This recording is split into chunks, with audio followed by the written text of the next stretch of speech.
नमस्कार बंधू भगिनींनो, आपल्या सगळ्यांचं सहर्ष स्वागत आहे स्वास्तिकम या माझ्या चॅनलवर। आज मी आपल्यासाठी श्री नवनाथ भक्तिसार याच्यातील पुढील कथा घेऊन आलेली आहे।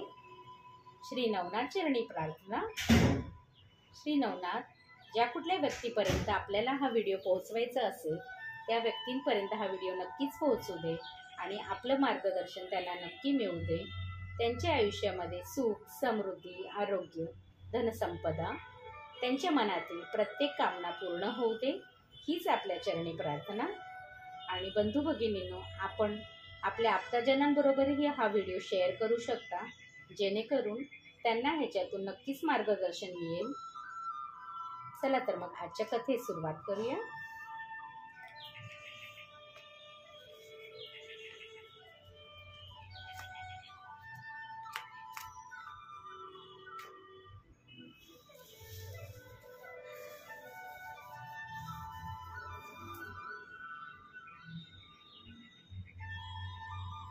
अध्याय 29 भ्रतरींची विरक्तावस्था। श्री गणेशाय नमः। श्री गुरु मच्छिंद्रनाथांना गर्भगिरीवर ठेवून गोरक्षनाथ त्यांच्याच अनुज्ञेने तीर्थयात्रा करत हिंडू लागले। काही दिवसांनी ते गिरनार पर्वतावर गेले। तेथे दत्तप्रभूंची भेट घेतली, त्यांना आदराने वंदन केले आणि मच्छिंद्रनाथांचे कुशलवृत्त सांगितले।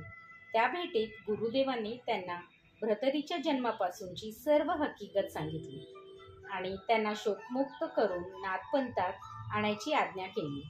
त्या जबाबदारीचा स्वीकार करून त्यांनी त्यांचा निरोप घेतला आणि व्यासनास्त्राच्या साहाय्याने अल्पावधीतच अवंतीस पोहोचले। तेथील स्मशानामध्ये भ्रतरींचा अस्थिपंजर देह आणि पत्नीसाठी चाललेली त्यांची तडफड पाहून तेही हळहळले। त्या समयी त्यांना शाब्दिक उपदेश करून काहीही साध्य होणार नाही हे लक्षात घेऊन ते सरळ बाजारात गेले।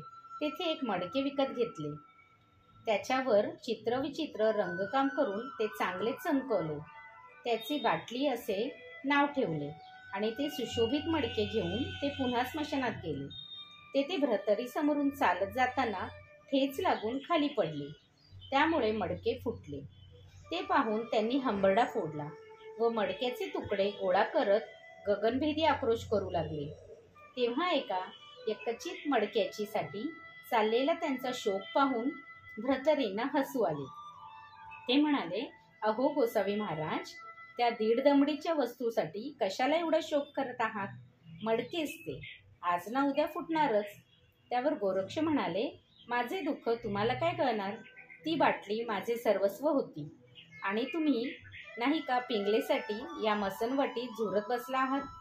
जन्माला येणारा प्रत्येक जीव आज ना उद्या मरणारच आहे, हे माहीत असूनही तुम्ही शोक करत आहात, याचेच मला मोठे नवल वाटत आहे। भ्रतरी म्हणाले, अहो, मातीचे मडके आणि हाडामासाची स्त्री यांची तुलना तुम्ही कशी करू शकता? मी तुम्हाला हजारो मडके आणून देऊ शकतो, पण पिंगला परत येऊ शकते का? गोरक्ष म्हणाले, का नाही, मी तुमच्यासमोर हजारो पिंगला उभ्या करू शकतो, यावर पैज लावता का बोला? पण त्यांच्या बोलण्यावर भ्रतरींचा विश्वास बसला नाही। ते इरेला पेटले व म्हणाले, तुम्ही तसे करू शकलात तर मी माझे सर्व राज्य तुम्हाला देण्याचे वचन देतो। तेव्हा गोरक्षांनी कामिनी अस्त्राचा जप करून पिंगलेच्या नावाचे भस्म फेकताच स्वर्गातून लक्षावधी पिंगला खाली उतरल्या आणि भ्रतरींना वेष्टून उभ्या राहिल्या। ते पाहून त्या आश्चर्याने थक्क झाले। त्या दृश्यातील खरेखोटेपणा पाहण्यासाठी त्यांनी त्यांच्यातील काही जणींना त्यांच्या संसारातील गुप्त गोष्टी विचारल्या। त्या पिंगलांनी त्यांच्या सर्व प्रश्नांची अचूक उत्तरे दिली।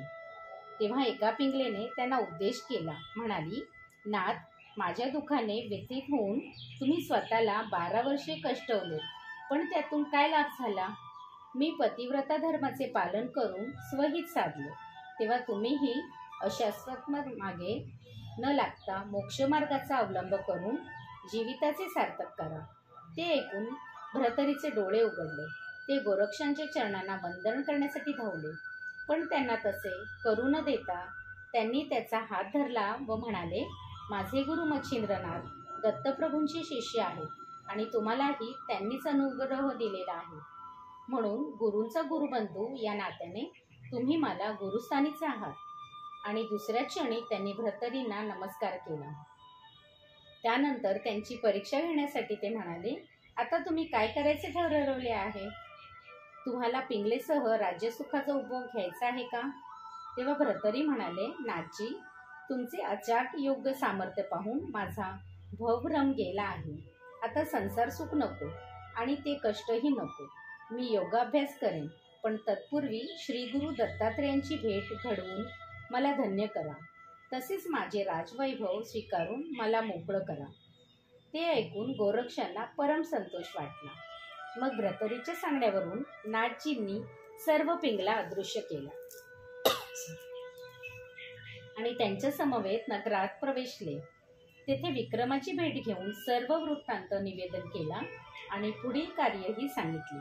तेव्हा त्याने भ्रतरींची प्रकृती पूर्ववत होईपर्यंत 6 महिने येथेच राहावे अशी विनंती केली.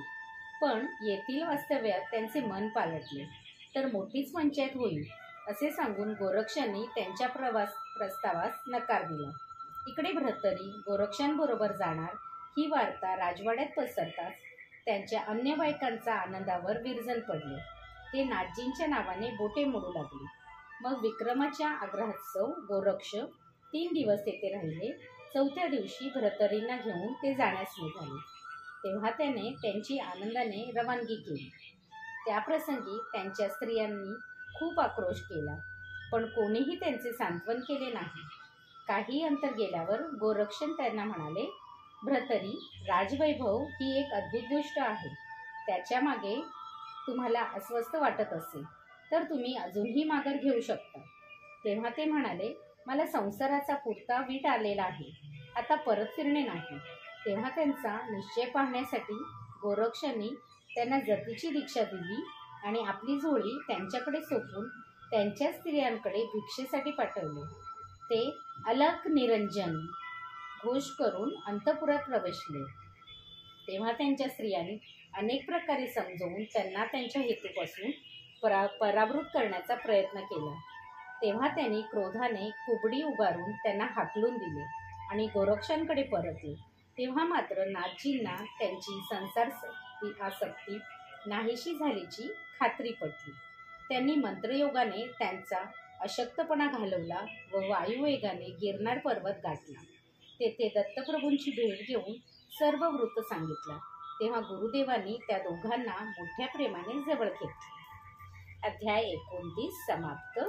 श्री दत्तप्रभू पर्णमस्तु. शुभं भवतु, शुभं भवतु, शुभं भवतु. ओम चैतन्य नवनाथेभ्यो नमः.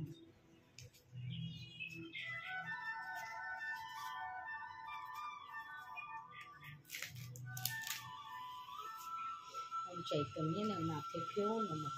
ओम दत्तात्रेय नमो नमः. नमो नमः.